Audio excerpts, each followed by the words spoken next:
बिस्मिल्लाहिर्रहमानिर्रहीम। झूठ बोलने के बाद एक अच्छे हाफ़िज़े की ज़रूरत होती है। फ़कत एक औरत को देखकर अपना ईमान खो देने वाली कौम के नौजवान अपने बुनियादी हकूक़ के हसूल के लिए ईमानी ताकत कहाँ से लाएंगे? जब आँखों से सजदे बहने लगें तो कबूलियत के समुंदर में ज़रूर हलचल होती है। ताकत, फरवानी, अज़मत और शान शौकत खुदा की सफ़ात हैं। बंदे को इनके हसूल की तमन्ना नहीं करनी चाहिए। बड़ा आदमी खुद अपनी ज़िंदगी से इतना बड़ा फ़ायदा नहीं उठा सकता जितना इसके इर्द गिर्द लोग उठा सकते हैं। खूनी रिश्ते वो विटामिन्स होते हैं जिनके बगैर जवानी तो गुजर जाती है लेकिन बुढ़ापा नहीं गुजरता। बर्दाश्त के साथ हालात ज़रूर बदल जाएंगे, बस ज़रा अंदर ही अंदर मुस्कुराने की ज़रूरत है। ये एक राज है जो स्कूल यूनिवर्सिटियों में नहीं सिखाया जाता। दौरान गुफ्तगू सबसे बड़ी गलती जो हम करते हैं वो ये होती है कि हम समझने के लिए नहीं सुनते बल्कि जवाब देने के लिए सुनते हैं।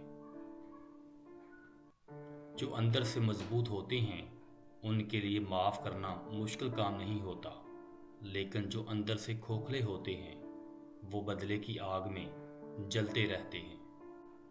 वो दीन किसी को क्या नुकसान पहुंचाएगा जिसमें रास्ते से पत्थर हटाने पर भी सवाब मिलता है। खुशी ऐसे मुयस्सर नहीं आती कि किसी फ़कीर को दो चार आने दे दिए। खुशी तब मिलती है जब आप अपनी खुशियों के वक्त से वक्त निकाल कर इन्हें दे देते हैं जो दुखी होते हैं, और कल को आपको इन दुखी लोगों से कोई दुनियावी मतलब भी नहीं होता। ज़माने ने अजब पलटा खाया है। पहले लोग इबादत छुप कर इसलिए करते थे कि कहीं शोहरत ना हो जाए, और अब इसलिए छुप कर करते हैं कहीं लोग मजाक ना उड़ाएं। अगर तुम नेकी, पाकीज़गी और तकवा के बगैर खुदा का नाम लेते हो तो फिर खुदा एक ही नाम है, इसके अलावा कुछ नहीं। लज़्ज़तें वक्ती और हंगामी होती हैं लेकिन मसरतें, शादमानियाँ मुस्तकिल होती हैं।